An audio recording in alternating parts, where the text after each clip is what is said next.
இந்த கோவில் முதல்ல இந்து கோவிலாகவும் பின்னால புத்த கோவிலாகவும் மாறி இருக்கு. இதனாலேயே இந்த கோவில இந்து புத்த கோயில் அப்படின்னு சொல்றாங்க. இந்த கோவில் எங்குள்ளது, இந்த கோவிலை கட்டியவர் யார், இந்த கோவிலுடைய பெயர் என்ன என்பதை இந்த வீடியோல பார்க்கலாம் வாங்க. நான் உங்கள் பிரியா, இது எஸ்பியின் பிபி. அடர்ந்த காட்டின் நடுவுல சுமார் 162.6 ஹெக்டேர் பரப்பளவுல அமைந்துள்ள இந்த கோவில பண்டைய கெமர் இனத்தை சேர்ந்த 2ஆம் சூரியவர்மன் 12ஆம் நூற்றாண்டுல யசோதபுரத்துல, அதாவது இன்றைய அங்கோர் என்னும் இடத்துல கட்டியிருக்கிறாரு. கோயிலை சுற்றி பிரம்மாண்ட அகழி, பெரிய நூலகங்கள், சிங்க சிலைகள், புடைப்பு சிற்பங்கள், மகாபாரத காப்பிய காட்சிகள், அப்சரஸ்கள் மற்றும் விலங்குகள் மீதமர்ந்து நடனமாடும் ஆண் உருவங்கள் என பல வகையான அலங்காரங்களால அந்த கோவில அலங்கரிச்சிருக்கிறாரு சூரியவர்மன். மண்டபங்களின் கூரைகள்ல பாம்பு உருவங்களையும், சிங்கம் மற்றும் கருடன் போன்ற விலங்குகளுடைய தலை உருவங்களையும், அகழிக்கு வெளியே அதை சுற்றி பசுமையான புல்வெளிகளை அமைத்து அங்க பூங்காக்களையும் அமைத்திருக்கிறாரு சூரியவர்மன். இந்து கோவில் அப்படின்னு சொன்னாலே முதல்ல சிவன் பெயரை தான் நாம சொல்லுவோம். ஆனா உலகினுடைய மிகப்பெரிய கோயில் சூரிய பகவானுக்காக கட்டப்பட்டு இருக்கு. இந்த கோவிலுடைய மூலவர் விஷ்ணு. இந்த கோவில்ல குளம் ஒன்று இருப்பதாகவும், அந்த குளம் 4 கூறுகளா பிரிக்கப்பட்டுள்ளதாகவும், அந்த 4 கூறுகள் பூமி, நீர், காற்று, தீ என்று கம்போடிய வரலாற்றுல குறிக்கப்பட்டிருக்கு. கம்போடியாவில் உள்ள இந்த அங்கோட்வாட் கோயிலை காண ஒரு வருடத்துக்கு 20 லட்சம் மக்கள் வருவதாகவும், அங்கோட்வாட் கோயிலுடைய பிரதான கோபுரத்தின் உச்சியில சூரியன் விழும் காட்சியை காண்றதுக்கு அன்று ஒரு நாள் மட்டும் 20,000 மக்கள் வருவதாக கூறப்படுது.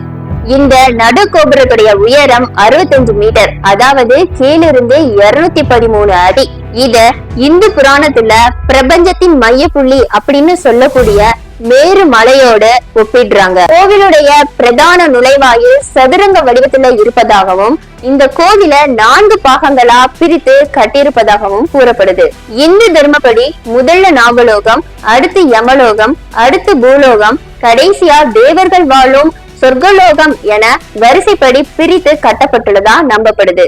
தமிழர்களின் பாணியில் கட்டப்பட்ட இந்த அங்கோட்வாட் கோயில் தமிழர்களுடைய கட்டிடக்கலையை பிரதிபலிக்கும் வகையிலேயே காட்சியளிக்குது. கடற்படையை கொண்ட சோழர்கள் கடல் கடந்து ஆட்சி செய்த வரலாறு நமக்கு தெரியும். அப்போ இந்த கோவிலை கட்டியவர்கள் ஒரு தமிழர்களா, இல்ல தமிழ் மன்னருக்கும் இங்க இருக்கக்கூடிய மன்னருக்கும் என்ன சம்பந்தம் அப்படிங்கிற பல கேள்விகள் நமக்குள்ள எழ ஆரம்பிக்குது. மேலும் சோழர் கால கல்வெட்டுகள் கம்போடியால கிடைக்கப்பட்டிருக்கு. அந்த கோவிலுடைய கல்வெட்டுகள்ல பெரும்பாலும் தமிழ் எழுத்துகள் பொறிக்கப்பட்டிருக்கதாகவும் ஆராய்ச்சியாளர்கள் கூறுறாங்க. கம்போடிய அரசர்களுடைய பெயர்கள்ல பார்த்தா கூட சூரியவர்மன், சிம்மவர்மன் போன்ற தமிழ் மன்னர்களுடைய பெயர்கள் சாயில் இருப்பதால ஒருவேளை தமிழ் மன்னர்களுக்கும் இவங்களுக்கும் ஏதோ சம்பந்தம் இருக்குமோ அப்படிங்கிற கேள்வியும் நம்மள எழ ஆரம்பிக்குது. இது எல்லாத்துக்கும் மேல அங்கோட்வாட் கோயில்ல மரகத தோரணம் அப்படிங்கிற ஒரு சிற்பம் இருக்கு. இந்த சிற்பத்துடைய வடிவம் நம்ம பல்லவர் கால, சோழர் கால கட்டிடக்கலையிலையும் காணப்படுது. இதிலிருந்தே தெரியுது கம்போடிய மன்னர்களுக்கும் தமிழ் மன்னர்களுக்கும் ஏதோ நட்புறவு இருக்கலாம் அப்படிங்கிறது. இப்படி தமிழ் கட்டிடக்கலையையும் இந்து மதத்தையும் பிரதிபலிக்கக்கூடிய இந்த கோவிலை கட்டிய 2ஆம் சூரியவர்மன் ஒரு போர்ல இறந்த பிறகு அவருடைய எதிராளிகள் இந்த கோவில ஒரு புத்த கோவிலா மாற்றி இருப்பதா வரலாறு கூறுது.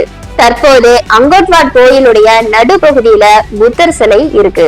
தமிழர்களுடைய கட்டிடக்கலையை பிரதிபலிக்கக்கூடிய இந்த கோவிலை கட்டியது தமிழ் மன்னர்கள் கிடையாது.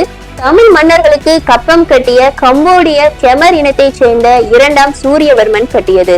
உலக அதிசயங்கள்ல ஒன்றான இந்த கோவில் பல விடயங்களை தராம தான் இருக்கு. இதனுடைய படிக்கட்டுகள் 70 டிகிரி கோணத்துல இருக்கிறதாகவும், இந்த கோவில போட்டோ எடுக்கணும்னாலே சுமார் 1000 அடி உயரத்துல இருந்துதான் எடுக்க முடியும் அப்படின்னு சொல்றாங்க. அப்படி இருக்கையில இவ்வளவு பெரிய கோயில அவங்க எப்படி கட்டி இருப்பாங்க? இது போன்ற சுவாரஸ்யமான தகவல்களுடன் அடுத்த வீடியோவில் உங்களை காணுகிறேன். இந்த வீடியோ உங்களுக்கு பயனுள்ளதாக இருக்கும் என எண்ணுகிறேன். இந்த வீடியோ உங்களுக்கு பிடிச்சிருந்தா மறக்காம நம்ம சேனலை சப்ஸ்கிரைப் பண்ணுங்க, உங்க ஃப்ரெண்ட்ஸுக்கும் ஷேர் பண்ணுங்க. அது வரைக்கும் உங்களிடமிருந்து விடைபெறுவது உங்கள் பிரியா.